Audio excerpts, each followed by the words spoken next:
Offer दे रहे हैं, सामने आपके कह रहे हैं। आज मैं नीतीश के विरोध में खड़ा हूं तो 2010 के विधानसभा चुनाव में यही नीतीश कुमार हैं जिसने नरेंद्र मोदी को बिहार में घुसने नहीं दिया था। तो जब नीतीश कुमार को रहनुमा बनाना चाहिए था तब आपने नीतीश को छोड़कर लालटेन पकड़ लिया। आधे से ज्यादा वाई समाज के लोग हिंदू मुसलमान के नाम पर जाकर भाजपा को वोट देता है। यादव हो, कुशवाहा हो, मुसलमान हो, जिसकी जितनी संख्या है उसको उतनी भागीदारी निश्चित तौर पर दी जाएगी। उसमें हमसे लिख कर ले लीजिए 18 लाख मुसलमान भी शामिल होगा। समाज के लोगों को राजद के लोग टिकट दें, आप उनसे स्वीकार करा लीजिए, जन सुराज वहां मुसलमान उम्मीदवार नहीं खड़ा करेगा। राजद की जब अब बैठक हो रही है तो अगल बगल मुसलमान बैठा रहा है। अभी तक किसको बैठा के घुमा रहा था वो आपको मालूम है। ये बगल में हमारे बैठे हैं मोनाजिर जी, इनको जीना इनका हराम कर दिया। 10 साल से कोई नहीं इनको पूछ रहा था। जैसे ही जन सुराज में आए सबको याद आया कि अरे वो मोनाजिर हसन भी है। इनको रोज इनको कहते हैं कि हमको भैया पूछ रहा, डाल लीजिएगा और उसको फेसबुक पर डालिए और देखिए कि कैसे सारे दल वाले आपको फोन करते हैं, अरे भैया काहे नाराज हो, प्रशांत किशोर से काहे मिल रहे हो। ये ताकत है जन सुराज की कि जो ब्राह्मण शादी कराता है वही श्राद्ध भी कराता है। सब लोगों का शुक्रिया, इतनी दूर से आप लोग इस जज्बे के साथ आए। जनाब प्रशांत किशोर जी का जोरदार तालियों के साथ स्वागत करें। अब आगे के नज़म तमाम प्रशांत किशोर जी बैठ। एक बार इस मिट्टी के सम्मान में हम लोग शुरू करेंगे। मैं बोलूंगा जय बिहार, आप सबको बोल।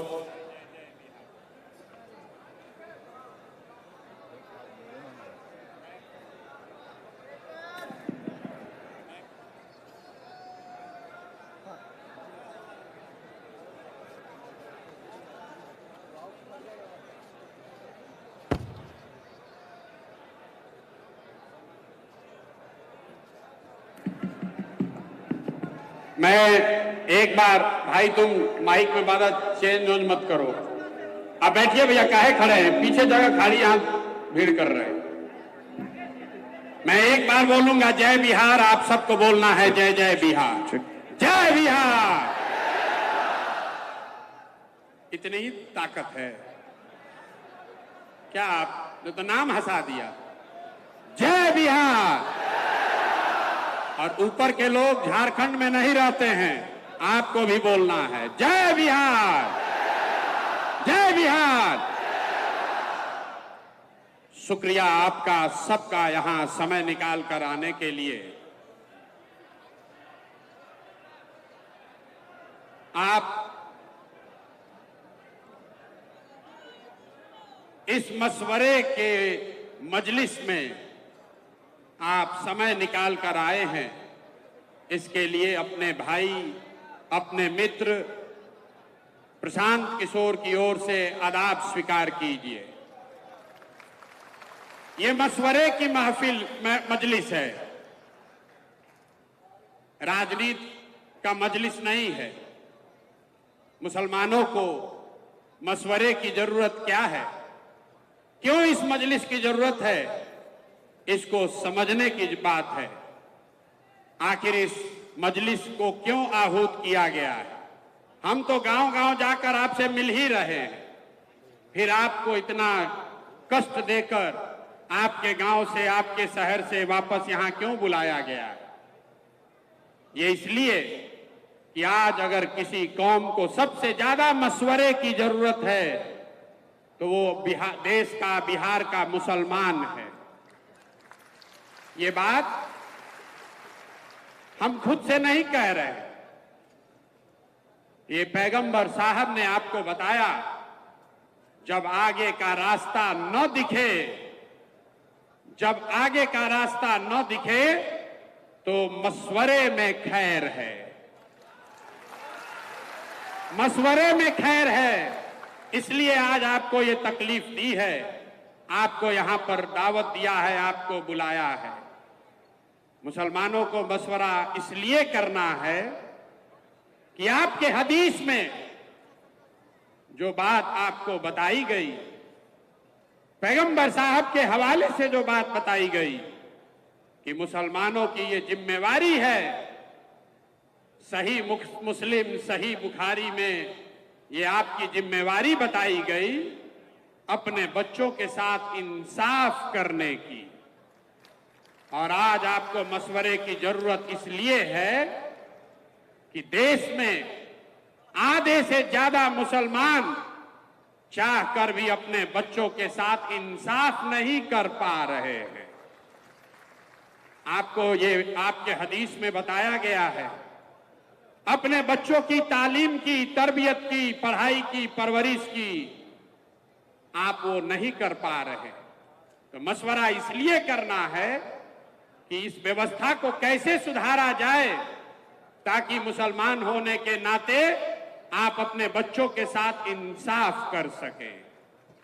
ये मशवरे की जरूरत इसलिए है कि आपके कुरान की जो पहली आयत है, इकरा बिस्मे रब्बिल कल्लजी खलक, उसका पहला शब्द इकरा, जिसका मतलब है पढ़ो, जिसका मतलब है पढ़ो। और आज आप वो कौम बन गए हैं जो देश का सबसे अनपढ़ कौम है। इसलिए आपको मशवरे की जरूरत है। आपको मशवरे की इस मजलिस में आने की इसलिए जरूरत है कि जिस कौम ने, आपके पुरखों ने अपने खून पसीने से इस देश की आजादी में, इस देश को बनाने में कुर्बानी दी, उसी देश के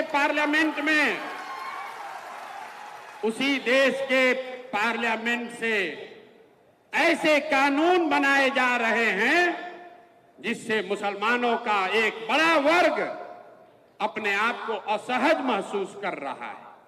उसी पार्लियामेंट से सीए एनआरसी का कानून बन गया, उसी पार्लियामेंट से वक्फ बोर्ड की नई कहानी लिखने की कोशिश की जा रही है।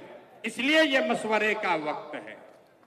मशवरे का की इस मजलिस की जरूरत इसलिए है कि 20 करोड़ मुसलमान जिनको आप वोट नहीं देते हैं उसकी बात छोड़िए, कम से कम 10 करोड़ वोट जिसको आपने दिया है, जब कोई गरीब, लाचार, असहाय मुसलमान रोड पर भीड़ के द्वारा मार दिया जाता है, तो आपका 10 करोड़ वोट पाने वाले लोग, उसमें से 10 आदमी भी आपके साथ खड़ा नहीं होता है।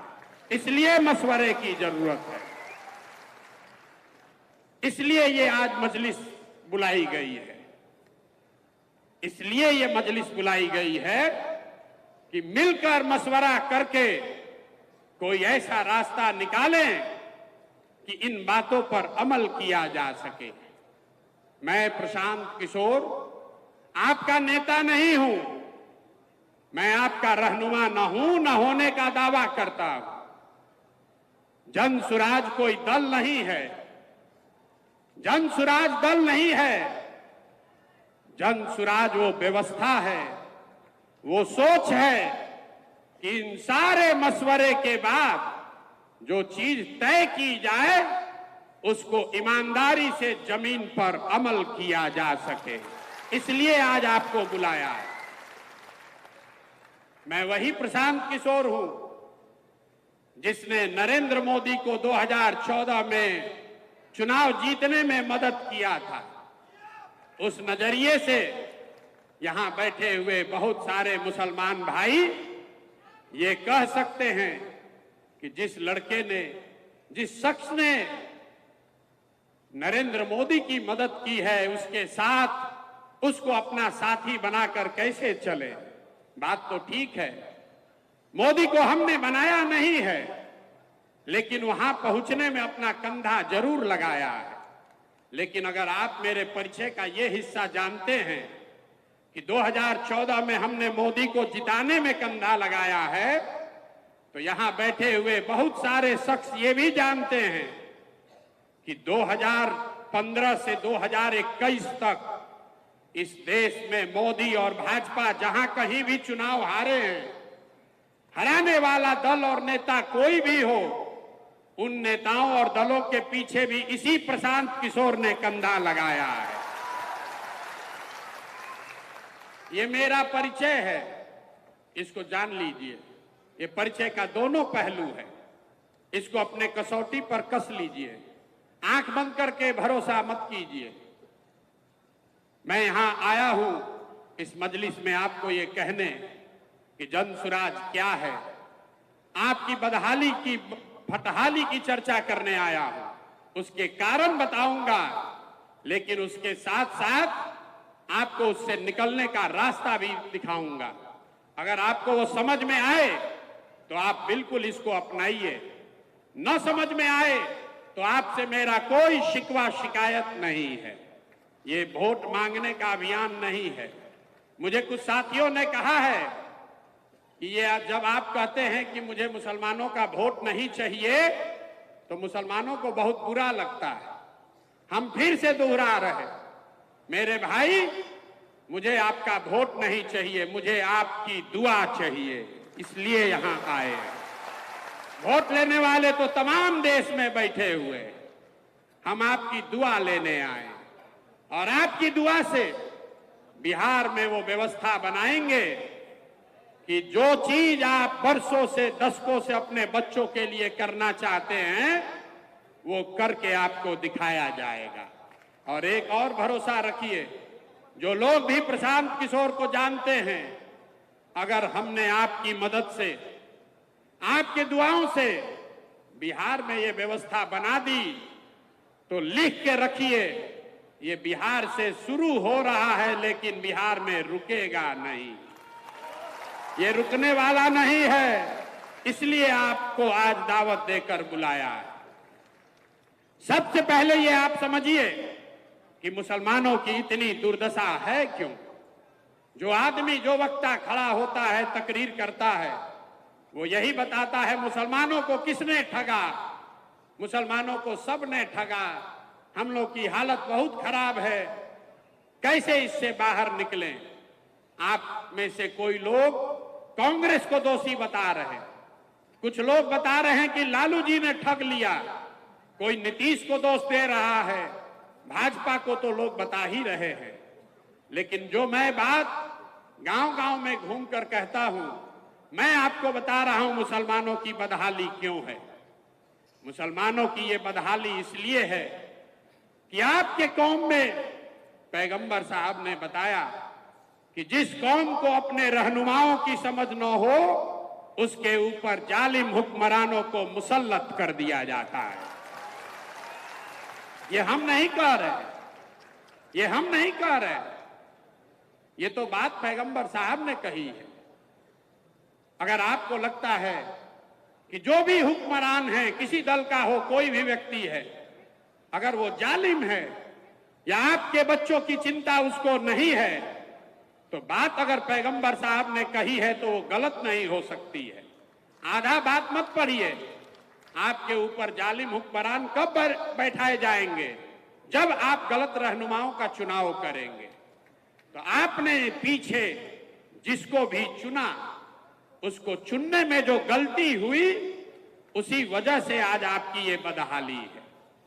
सच्चर कमेटी का रिपोर्ट हर मुसलमान पढ़ता बताता है। सच्चर कमेटी के रिपोर्ट में बताया गया कि इस देश में दलितों के बाद सबसे ज्यादा गरीब, पिछड़ा, बदहाल अगर कोई है तो वो मुसलमान हैं। तो मेरे भाई, सच्चर कमेटी का रिपोर्ट आया 2006 में। 2006 से पहले, आजादी के बाद 2006 तक इस देश में भाजपा का शासन नहीं था। तब तो उन्हीं लोगों का शासन था जिसको आपने अपना रहनुमा बनाया था। तो आखिर आपकी इतनी दुर्दशा हुई कैसे? फिर वही बात बताऊंगा कि अगर बात पैगंबर साहब ने कही है तो वो गलत नहीं हो सकती है। आपने गलत रहनुमाओं को चुना, इसीलिए ये दुर्दशा हुई है। आप बिहार के नजरिए से देखिए, आप कह रहे हैं कि भाई हमको यहां विकल्प नहीं है। आपको 2014 में नीतीश कुमार के तौर पर एक विकल्प मिला था। आज मैं नीतीश के विरोध में खड़ा हूं, लेकिन 2014 में नीतीश कुमार ने मुसलमानों के साथ कोई गलती धोखा नहीं किया था। आपको याद होगा 2010 में जब नीतीश और भाजपा की सरकार चल रही थी बिहार में, तो 2010 के विधानसभा चुनाव में यही नीतीश कुमार हैं जिसने नरेंद्र मोदी को बिहार में घुसने नहीं दिया था। 2005 से लेकर 2014, 12, 13, 14 तक आपके लिए नीतीश कुमार ने कुछ अलग से किया हो या न किया हो, बिहार में जो काम हुआ उसका थोड़ा बहुत फायदा मुसलमानों को भी हुआ। आपके साथ कुछ गलत नहीं हुआ। तब आपको नीतीश कुमार को अपना रहनुमा बनाना चाहिए था।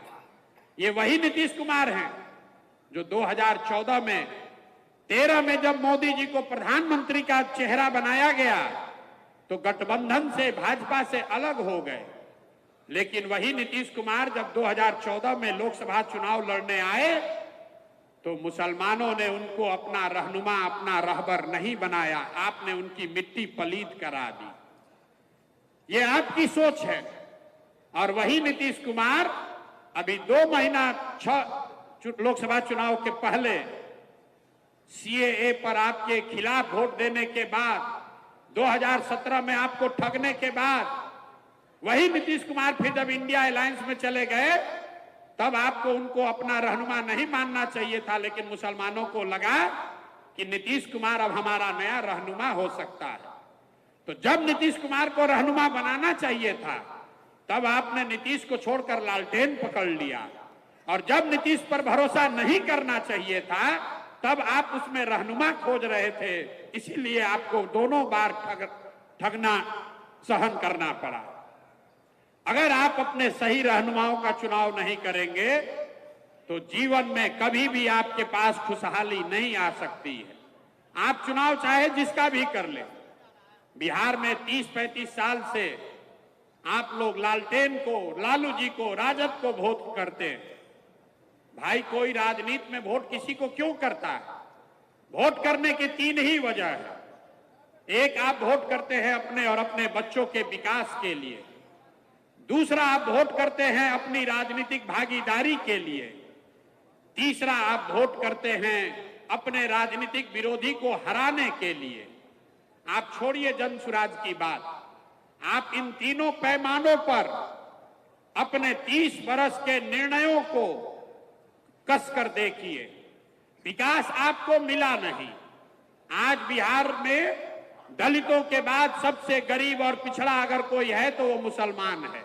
यहां बैठा हुआ हर मुसलमान मानेगा कि लालू जी के राज में मुसलमानों का कोई विकास नहीं हुआ है। लेकिन फिर मुसलमान कहता है चलिए विकास नहीं हुआ, कम से कम हमको अपनी सुरक्षा है, हमारी भागीदारी है, हमारे दल की सरकार है। तो उस चीज को जांच कर देखिए। आबादी के हिसाब से मुसलमानों के 40 विधायक होने चाहिए। 40 विधायक होना चाहिए। बिहार में मुस्लिम समाज का है 19। लेकिन ये चिंता का कारण नहीं है। ये आपको चिंता का कारण लगता है कि मुसलमानों के विधायक 40 नहीं हैं। वो इसलिए नहीं है कि दल वाले आपको टिकट नहीं देते हैं। चिंता का कारण क्या है ये मैं आपको अभी बताता हूं। बिहार में आबादी के हिसाब से 1650 के आसपास मुखिया और सरपंच होने चाहिए। लेकिन बिहार में 1200 से कम मुखिया ही मुस्लिम समाज के हैं। बिहार में आबादी के हिसाब से 27,500 वार्ड सदस्य मुस्लिम होने चाहिए, हैं 11,000 से कम। ऐसा क्यों है? वहां तो आपको आरजेडी का टिकट का इंतजार नहीं करना है। ये आंकड़ा बता रहा है कि कहीं न कहीं मुस्लिम समाज में राजनीति को लेकर जो जागरूकता होनी चाहिए वो खत्म हो गई है। ये सबसे बड़ा नुकसान आपको आरजेडी में किया है। आपको विकास दिया या न दिया, आपको ये राजनीतिक मानसिक गुलामी दे दी, जिसमें ये बता दिया कि अगर जीवन में आगे बढ़ना है तो राजनीति हमको करने दो, हमारा झंडा लेकर पीछे जीवन भर चलते रहो।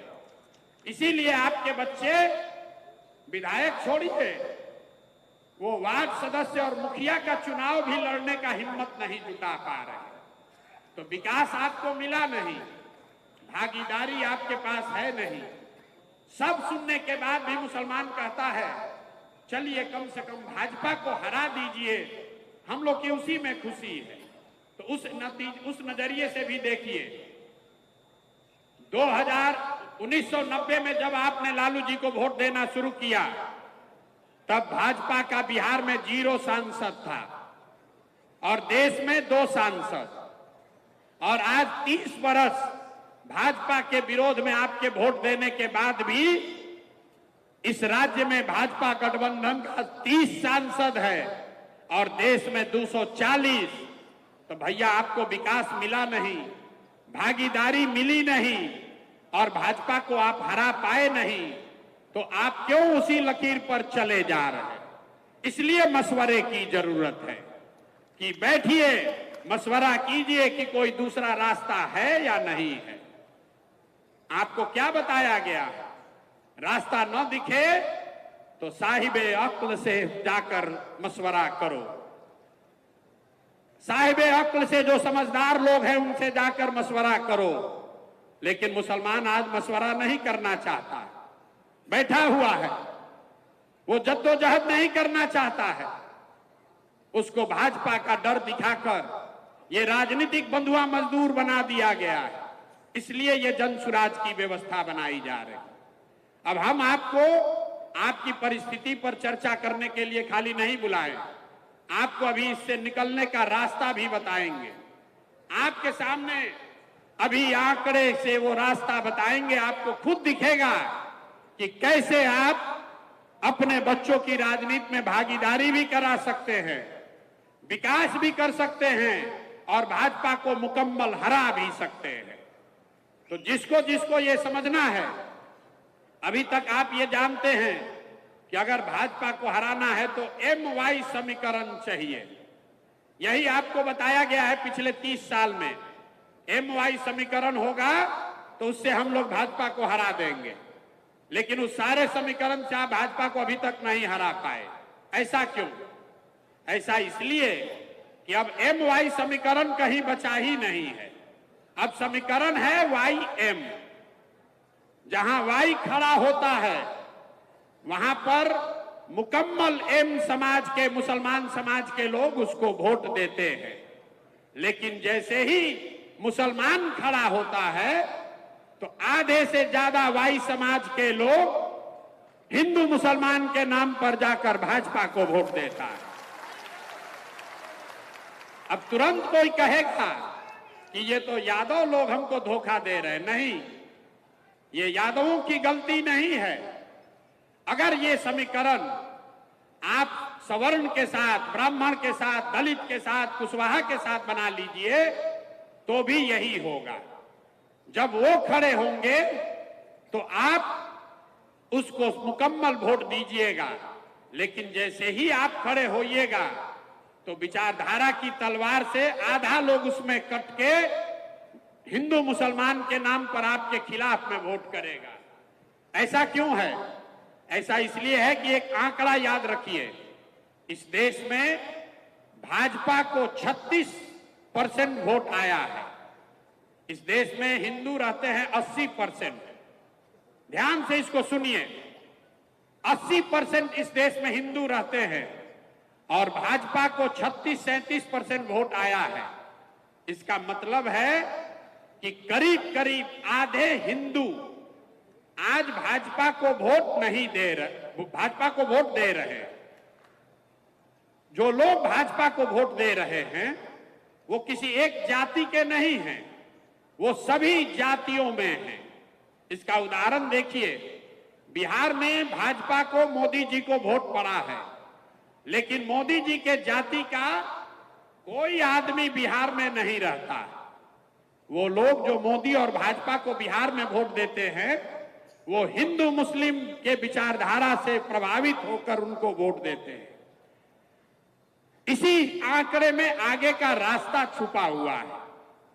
आपको समझना यह है कि वो कौन आधे हिंदू हैं जो भाजपा को आज वोट नहीं कर रहे। कभी कभी आप लोग उसको खोजने की कोशिश करते हैं तो किसी को वो यादव दिखता है, किसी को कुशवाहा दिखता है, किसी को दलित दिखता है। मैं आपको बता रहा हूं वो कौन हिंदू है जो भाजपा को वोट नहीं कर रहा। जो हिंदू गांधी जी की विचारधारा को मानने वाला है, वो आज भाजपा के आज के विचारधारा से इत्तेफाक नहीं रखता है। जो हिंदू अंबेडकर, बाबा साहब अंबेडकर की विचारधारा को मानने वाला है, वो भी भाजपा को वोट नहीं करता है। जो हिंदू कम्युनिस्ट विचारधारा को मानने वाला है, वो हिंदू भी भाजपा को आज वोट नहीं करता। और जो लोग जयप्रकाश और लोहिया के समाजवाद को मानने वाले हैं, वो भी भाजपा को वोट नहीं करते हैं। तो इन चार विचारधारा के मानने वाले हिंदुओं को अगर आप इकट्ठा करें तो वो करीब करीब आधे हिंदू हुए।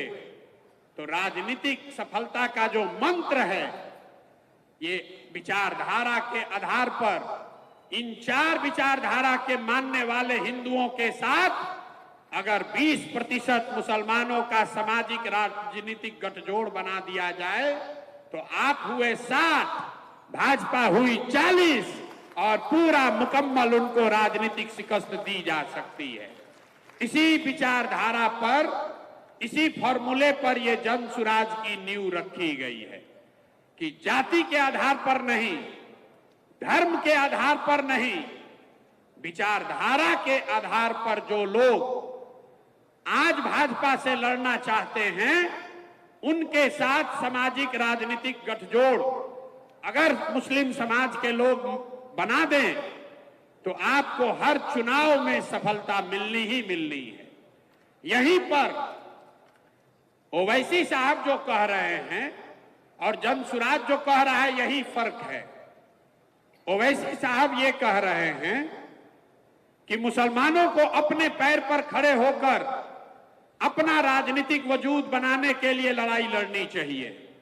जनसुराज ये कह रहा है कि मुसलमानों को अपने पैर पर खड़े होकर अपना राजनीतिक वजूद बनाना चाहिए, लेकिन अकेले नहीं, उन आधे हिंदुओं के साथ करना चाहिए जो विचारधारा के आधार पर आपके साथ चलने को तैयार है। एक बार आपने ये कर लिया तो ये थियरी नहीं है। जो लोग हमको जानते हैं उनको पता है, प्रशांत किशोर को और कुछ आए चाहे नहीं, चुनाव लड़ाने आता है। 1-2 राज्य में नहीं, हमने 10 राज्य में ये करके देखा है। आप बगल का राज्य है बंगाल, वहां पर 27% मुसलमान रहता है, और जब हमने दीदी का कैंपेन किया उनको वोट आया 49%। मतलब 70% में, वहां 70% करीब हिंदू है, आधे हिंदुओं को मैंने मुसलमानों के साथ जोड़ा, तब दीदी को उतनी बड़ी सफलता मिली। तो अगर ये काम पहले किया गया है तो इसको बिहार में भी किया जा सकता है। इसलिए आपको दावत देने आए। इस चीज को आत्मसात कीजिए और आपको सफलता मिलेगी ही मिलेगी। लोहे को लोहा काटता है। आपकी जिनसे लड़ाई है वो विचारधारा आधारित व्यवस्था है। आपकी लड़ाई भाजपा से नहीं है, आपकी लड़ाई मोदी शाह से नहीं है, आपकी लड़ाई संघ से है, जो विचारधारा आधारित व्यवस्था है। वो एक दिन में गांधी मैदान में रैली करके नहीं बना है, वो एक चुनाव के लिए नहीं बना है, वो पिछले 40-50 सालों में उस विचारधारा के मानने वाले लोगों ने एक एक कतरा करके धीरे धीरे उसको बनाया है।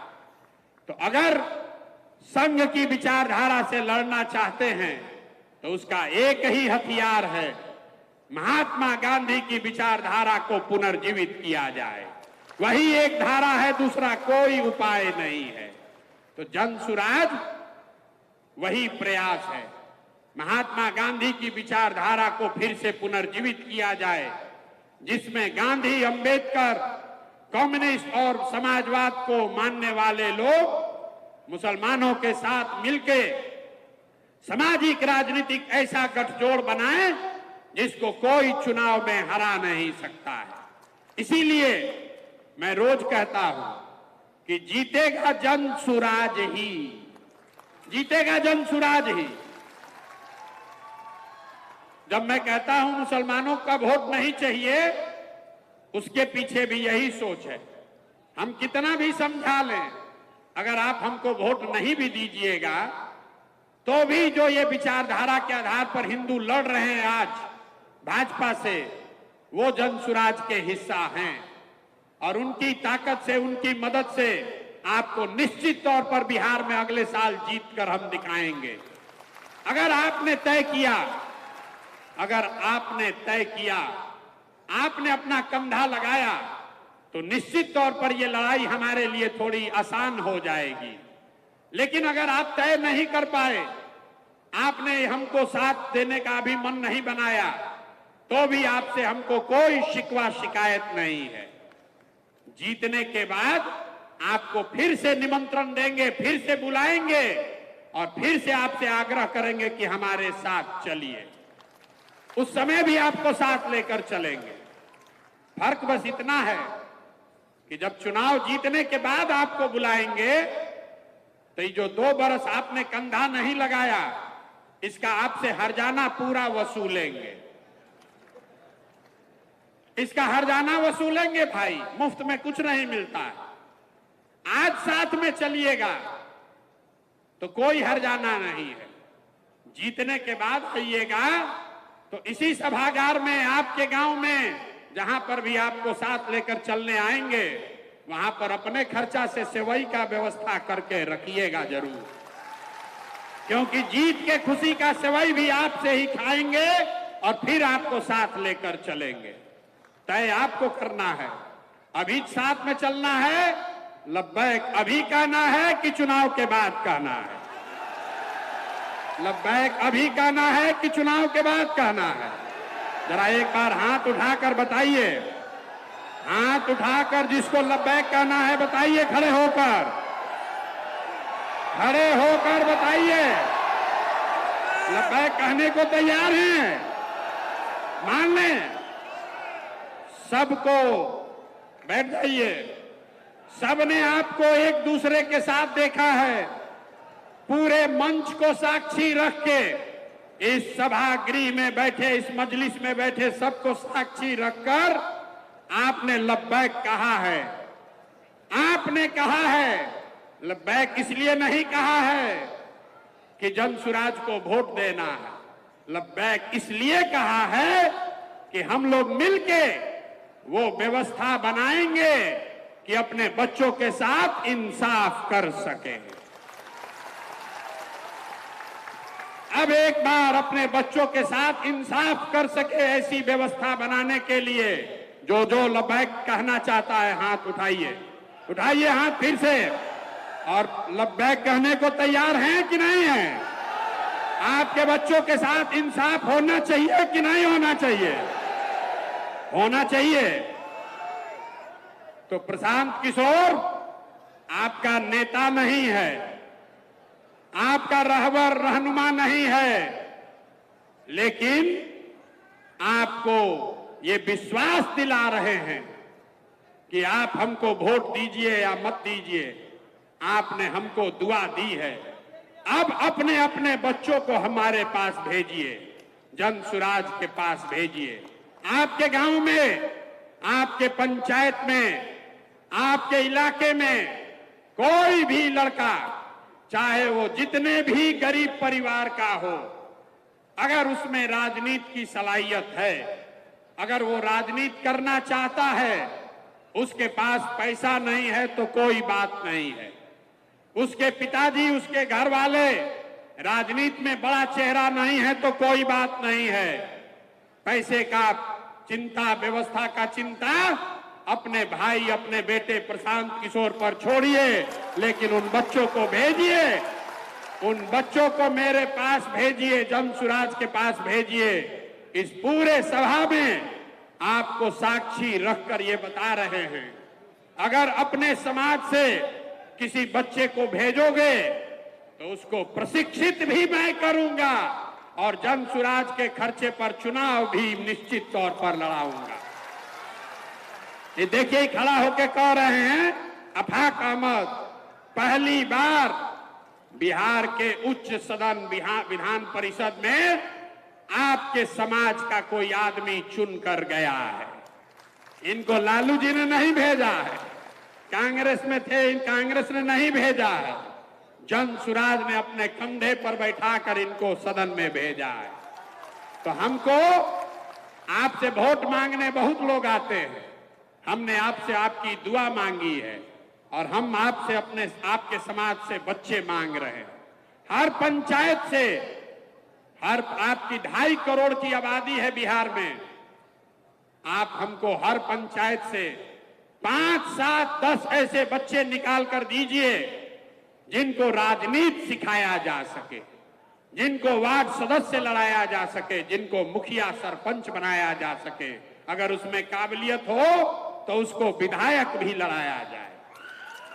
अब यहां जो लोग बैठे हैं, इधर जो बैठे हैं वो कम, लेकिन जो इधर बैठे हैं उनका इसमें कोई दिलचस्पी नहीं है कि मुखिया लड़ाइएगा कि नहीं। इनका दिलचस्पी है कि विधायक कैगो लड़ाइएगा, ये बताइए, है कि नहीं है। तो हमने घोषणा की है, सिर्फ मुसलमानों के लिए नहीं, 2 अक्टूबर को जब ये आपका दल बन रहा है तो समाज में जिसकी जितनी आबादी है, वो चाहे सामान्य वर्ग का हो, वो दलित समाज का हो, अति पिछड़ा हो, ओबीसी हो, यादव हो, कुशवाहा हो, मुसलमान हो, जिसकी जितनी संख्या है उसको उतनी भागीदारी निश्चित तौर पर दी जाएगी। और वो भागीदारी प्रशांत किशोर नहीं देंगे। मैं ऐसी व्यवस्था बना रहा हूं कि वो चूंकि व्यवस्था के मालिक ही आप होंगे तो आपके साथ कोई गलती नहीं कर सकता है। तो 2 अक्टूबर को जब ये जन सुराज दल बनेगा तो 1 करोड़ बिहार के लोग जो मिलकर इसको बना रहे हैं, उसमें हमसे लिख कर ले लीजिए 18 लाख मुसलमान भी शामिल होगा। गांव-गांव जाकर मैंने मुसलमान भाइयों के हाथ जोड़े हैं, उनको समझाया है कि आइए ये व्यवस्था बन रही है, इसमें जुड़िए, इसके मालिक और मुखिया बनिए। जब ये दल बनेगा और 2 तारीख को इसके 25 लोगों के नेतृत्व की घोषणा की जाएगी तो उसमें 4 या 5 मुसलमान साथी भी चुनकर आएंगे जो इस दल का नेतृत्व करेंगे। इसमें कोई अल्पसंख्यक प्रकोष्ठ नहीं है, कोई प्रकोष्ठ नहीं। जो दल है वो एक ही दल है और उसमें 20% की आपकी भागीदारी सुनिश्चित है। बच गया विधानसभा, तो विधानसभा में 18% आपकी आबादी के हिसाब से जहां पर भी आपकी दावेदारी बनती है, कम से कम 40 विधायक आपके जरूर लड़ाए जाएंगे। लेकिन इससे आगे भी बात कह रहे हैं, कुछ लोग कह रहा है कि तो वोट काट सकते हैं। तो आपने आज तक जिसको रहनुमा बना के रखा है, इस मंच से सीधी आपके जरिए उनको घोषणा चुनौती दे रहे हैं। जहां पर भी राजद के लोग आपके समाज के लोगों को टिकट देंगे, जहां पर भी आपके समाज के लोगों को राजद के लोग टिकट दें, आप उनसे स्वीकार करा लीजिए, जन सुराज वहां मुसलमान उम्मीदवार नहीं खड़ा करेगा। अगर उनमें दम है, अगर उनमें दम है तो ये ऑफर को स्वीकार करके दिखा दें। हम ऑफर दे रहे हैं, सामने आपके कह रहे हैं। आपने भरोसा करके लब्बैक कहा है तो हम आपको कह रहे हैं, जहां पर जो आप 19 साथी लड़कर जीते हुए हैं, उनके खिलाफ हम मुसलमान कैंडिडेट नहीं उतारेंगे। लेकिन जहां पर मुसलमानों की भागीदारी है, वहां पर उनको भी बंटवारा नहीं करना होगा। आपको दूध का दूध, पानी का पानी हो जाएगा कि किसको आपके समाज की चिंता है और किसको अपने लालटेन और अपने रोशनी की चिंता है। हमारे लिए आप किरासन तेल नहीं है, आप हमारे लिए, जन सुराज के लिए किरासन तेल नहीं है। लालटेन में आप जल रहे हैं, रोशनी कहीं और हो रही है। जल रहा है आपके बच्चों का भविष्य, रोशनी कहीं और हो रही है।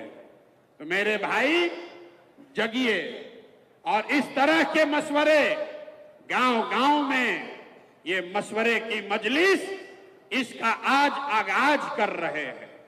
गांव-गांव में, पंचायत में जाकर लोगों को ये बताइए, क्योंकि ये बात पैगंबर साहब ने कही कि मां की गोद से कब्र तक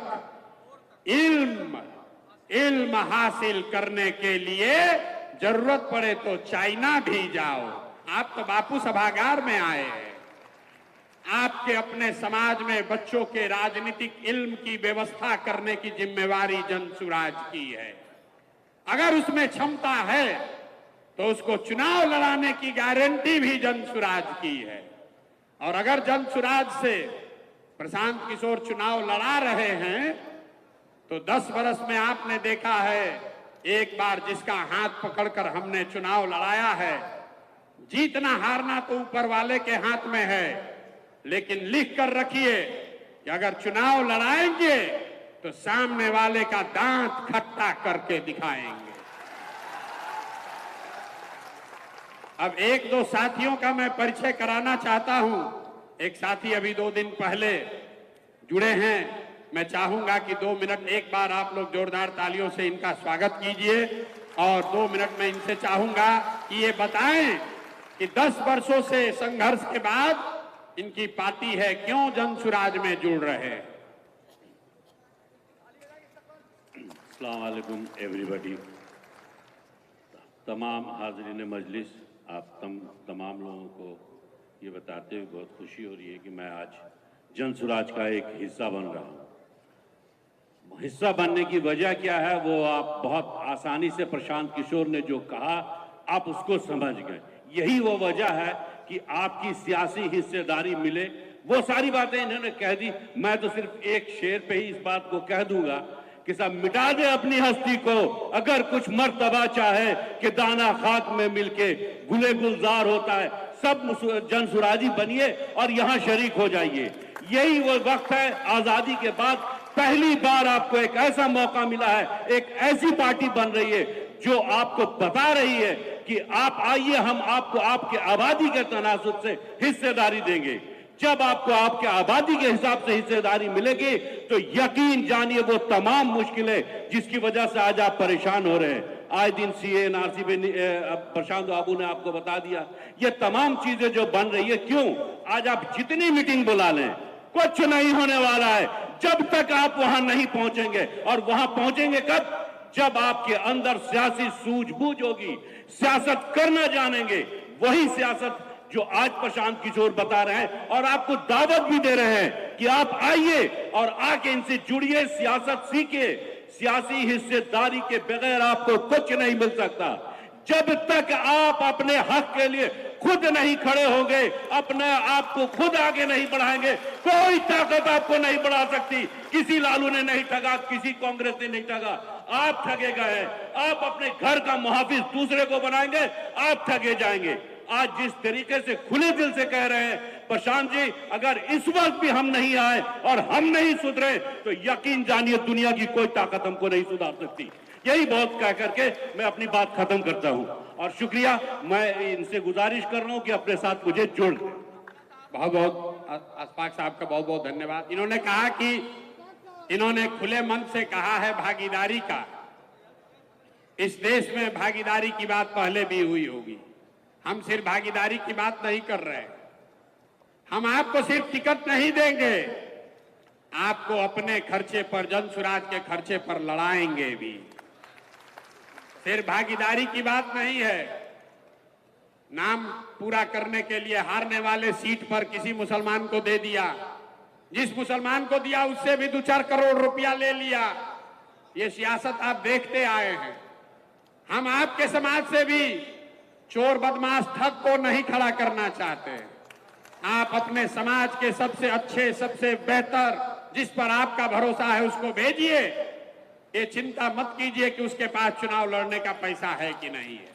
अफाक अहमद पैसे से एमएलसी नहीं बने। जनसुराज ने एक बार तय कर लिया कि आदमी अच्छा है तो इसको कंधे पर बैठाकर सदन में पहुंचाए। तो अगर आप आगे ये समझ रहे हैं, तुरंत अभी हम कहेंगे, अभी तुरंत आप देख रहे हैं कि जब से जनसुराज की ये चर्चा शुरू हुई है, आप में जितने लोग बैठे हैं राजनीति से जुड़े हुए, सबके पास सामने से फोन आ रहा है। तो और कुछ कीजिए या मत कीजिए, मेरा इतना धन्यवाद ये इसलिए कीजिए कि कम से कम आपको पूछना तो शुरू किया। अभी तक तो आपको पूछ भी नहीं रहा था। जिसको जिसको अनुभव ये नहीं है, इस कार्यक्रम के बाद हमारे साथ एक फोटो खिंचवा लीजिएगा और उसको फेसबुक पर डालिए और देखिए कि कैसे सारे दल वाले आपको फोन करते हैं, अरे भैया काहे नाराज हो, प्रशांत किशोर से काहे मिल रहे हो। ये ताकत है जनसुराज की। अभी दल नहीं है, अभी आपको चुनाव नहीं लड़ाए, आपको हिस्सा नहीं दिया, आपको जिताए नहीं, सिर्फ एक खिड़की आपके लिए खोली है, उसी से आपकी राजनीतिक बंधुआ मजदूरी खत्म हो रही है। इस मंच पर बैठा हुआ कोई ऐसा आदमी नहीं है जिसको 8 आदमी, 10 आदमी, 20 आदमी ये दबाव नहीं बना रहा है कि अरे भाई जनसुराज की ओर क्यों जा रहे हो। ये बगल में हमारे बैठे हैं मोनाजिर जी, इनको जीना इनका हराम कर दिया। 10 साल से कोई नहीं इनको पूछ रहा था। जैसे ही जनसुराज में आए, सबको याद आया कि अरे वो मोनाजिर हसन भी है। इनको रोज इनको कहते हैं कि हमको भैया पूछ रहा। अनवारुल हक साहब के लड़के बैठे हैं यहाँ, कहाँ हैं? ये देखिए ये बैठे हैं। ये हमको कहते हैं भैया हमको बड़ा अच्छा लगता है आपसे, जब से जुड़े हैं सुबह शाम तक फोन करता है। तो ये राजनीति, ये आपके राजनीतिक बंधुआ मजदूरी खत्म होने की शुरुआत है। जैसे जैसे आप आगे बढ़ोगे, आप देखिएगा कि जिन लोगों का फोन 5 बरस में भी नहीं आता था, अब हर 5वें दिन आपके यहां आएगा। राजद की जब अब बैठक हो रही है तो अगल बगल मुसलमान बैठा रहा। अभी तक किसको बैठा के घुमा रहा था वो आपको मालूम है। तो हम अगल बगल मुसलमान नहीं बैठा रहे, हम पूरे सभा में ही खाली मुसलमान ही बैठाए। ये आज के जमाने में लोग कहता है कि मुसलमान बगल में रहेगा तो पोलराइज हो जाएगा, और नेताओं का तो छोड़िए, मुसलमान भी कहता है कि भैया हम लोग बगल में दिखेंगे तो पोलराइज हो जाएगा।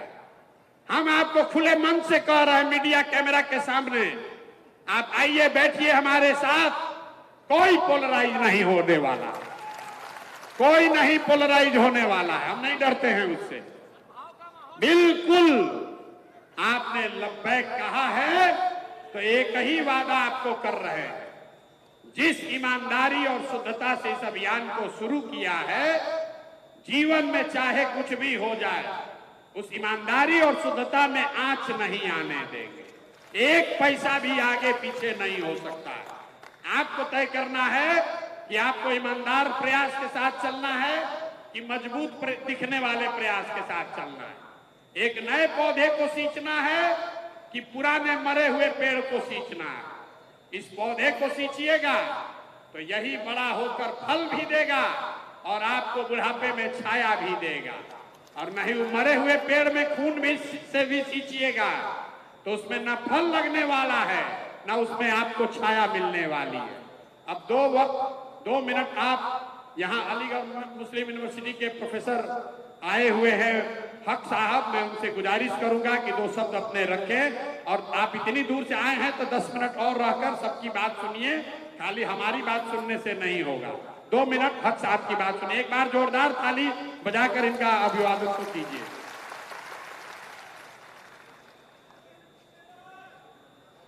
बहुत शुक्रिया प्रशांत किशोर साहब। एक टूटी हुई जंजीर की फरियाद है हम, एक टूटी हुई जंजीर की फरियाद है हम, और दुनिया ये समझती है कि आज़ाद हैं हम भी तामीर वतन में हैं बराबर के शरीक। दरो दीवार अगर तुम हो तो बुनियाद है हम, क्यों हमें लोग समझते हैं यहाँ पर्दे थी। एक मुद्दत से इसी मुल्क में आबाद हैं हम, और हमको इस दौरे तरक्की ने दिया क्या मेराज। कल भी बर्बाद थे और आज भी बर्बाद हैं। प्रशांत किशोर साहब की बात मैं बहुत गौर से सुन रहा था, और मैं तकरीबन आप ये समझिए कि एक पीएचडी थीसिस इनके ऊपर करवा सकता हूँ अपने अंडर में। एक वहाँ से जहाँ पे ये पोल स्ट्रेटेजिस्ट हुआ करते थे, और जन स्वराज को मैं पहले दिन से फॉलो कर रहा हूँ। मेरे बहुत सारे स्टूडेंट आफिया और साकिब, कलीम, ये सब यहाँ शामिल हैं। मैं इनसे पहले दिन से कहता था कि मैं छुट्टी लेकर के खुद इस जन स्वराज में शामिल होना चाहता हूँ अपनी तरफ से। देखिए, जो बात उन्होंने कही उस पर गौर करने की जरूरत है। आप ये याद रखिए कि आप जहाँ कहीं भी हो, सियासत में आपको दिलचस्पी हो या ना हो, सियासत को आप में दिलचस्पी है। आप यहाँ बैठे हुए हैं, आप अपने मदरसों में बैठे हुए हैं, आप अपनी मस्जिदों में बैठे हुए हैं, आप अपने मकबरों में बैठे हुए हैं, लेकिन सियासत आप में दिलचस्पी नहीं है। और जो कौमें सियासत का शऊर नहीं रखती और सियासत से दिलचस्पी नहीं लेती, वो कौमें इक़्तिदार से दूर हो जाती हैं, अच्छे फैसले नहीं करती, वो फिर वही जिसकी बात कर रहे थे कि बदुआ मजदूर हो जाती है। आपके सामने मेरे आने का सबसे बड़ा मकसद ये है कि एक आपने वो नैरेटिव डेवलप किया है, और जिस बोल्डने के साथ आप खड़े हो रहे हैं, वो सियासी जमातें जो अपने आप को सेकुलर कहती हैं, आज की तारीख में किसी मुसलमान मुकर्रिर को, किसी मुसलमान लीडर को अपने साथ खड़ा करने से गुरेज करती हैं। ऐसे वक्त में आपके सामने जिस तरह से प्रशांत किशोर साहब ने आपको ये कहा कि आप आइए हमारे साथ खड़े होइए, कोई पोलराइजेशन नहीं होगा, मैं ये समझता हूँ कि ये बहुत बड़ी उम्मीद की बात है, और उस नैरेटिव को चेंज करने की बात है। ये जन स्वराज की आप ये देख रहे हैं, महात्मा गांधी की तस्वीर है। आप देखिए, अगर महात्मा गांधी को आप पॉलिटिक्स का सिंबल बनाएंगे, तो वो पॉलिटिक्स जो नाथूराम गोडसे की पॉलिटिक्स है, वो खुद ही मार्जिनलाइज हो जाएगी। मैं इसलिए समझता हूँ कि प्रशांत किशोर साहब के साथ जुड़ने की जरूरत है।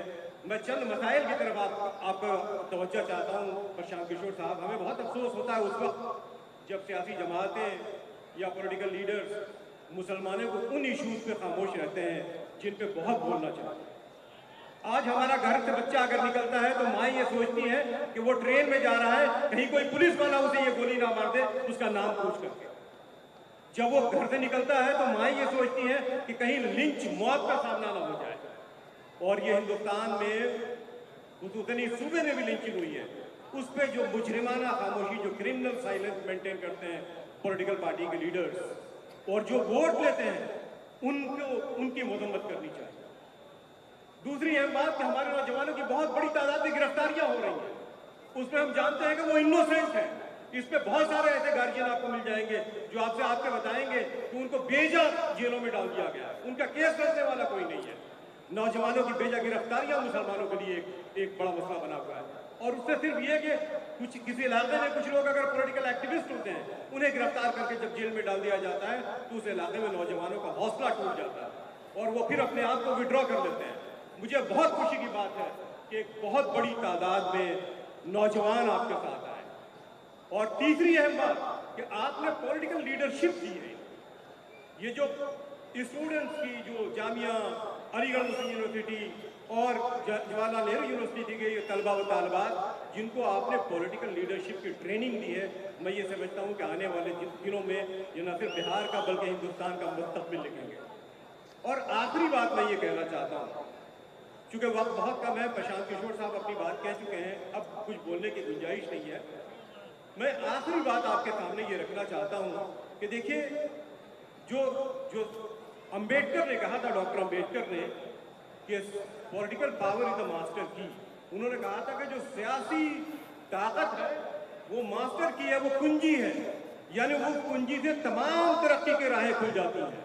तो आप उस कुंजी को अपने हाथ में लेने की कोशिश करें और एक तब्दीली की सियासत, तगय्युर की सियासत और जो चेंज की सियासत है उसकी तरफ अपना कदम बढ़ाएं। बहुत बहुत शुक्रिया। अब आप सब जाना चाहते हैं घर, तो जाने से पहले एक पंक्ति मेरे से अंतिम सुनते जाइए। हिंदुओं में हम लोग कहते हैं कि जो ब्राह्मण शादी कराता है वही श्राद्ध भी कराता है। तो इस बात को याद रखिएगा, इससे ज्यादा इसको नहीं बढ़ाएंगे। आप हाथ पकड़िए, दुआ कीजिए और आगे ये कारवां बढ़ेगा। आप आए, आपने इस मजलिस का हिस्सा बनना स्वीकार किया, उसके लिए आप सबका तहे दिल से शुक्रिया। बहुत बहुत धन्यवाद। प्रशांत किशोर भी रात के 12 बजे तक शेखपुरा हाउस में रहेंगे। आप जिन हजरात को मुलाकात करनी है आप जाकर उनसे शेखपुरा हाउस में मुलाकात कर सकते हैं। प्रशांत किशोर भी अभी से लेकर रात के 12 बजे तक शेखपुरा हाउस में अपनी मुलाकात कर रहेंगे। जिन हजरात को मुलाकात करनी है आप जाकर मुलाकात कर सकते हैं। रात के 12 बजे तक